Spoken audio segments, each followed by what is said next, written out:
Ulit. Kasi pangit yung kanina. I mean, di pangit yung word. Pangit nung... Di ko kasi masyadong alam yung meaning. Kasi sinerge ko, dapat hindi. Dapat huhulaan ko yung meaning para mas exciting. Ayun yung bagong rule ko. Principle.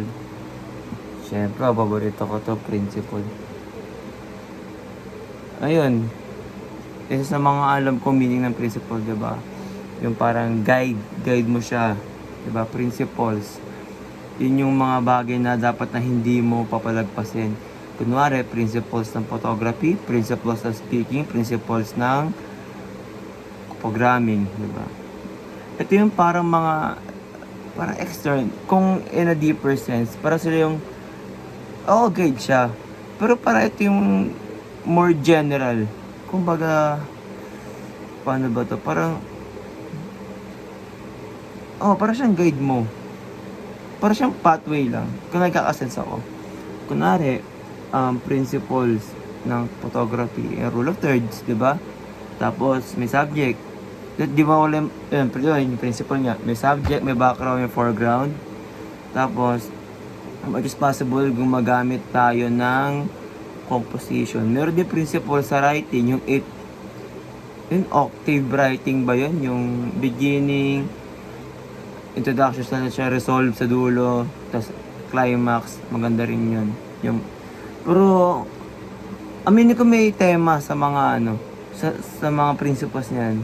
Lalo pag sa art, sa music, yung parang 8, yung 8, parang yung octave na yan. Hindi na ko siya nagagamit sa music, parang nagagamit din siya sa ibang bagay. May magic sa number 8 eh. Hindi ko alam kung bakit. Pero usually ginagamit yan na 8-pointed na ganito. 8-pointed principles, nagagamit yan. Isa sa mga remarkable na principle na gusto ko na binigay, hindi yung binigay, nabasa ko is yung 80-20 principle talaga. No joke. Pareto law, patawag din. 80-20, yun. Yung parang least effort, magkakaroon siya ng high gain. Sinasabi lang din na lahat ng bagay is imbalance. Naniwala ako dito.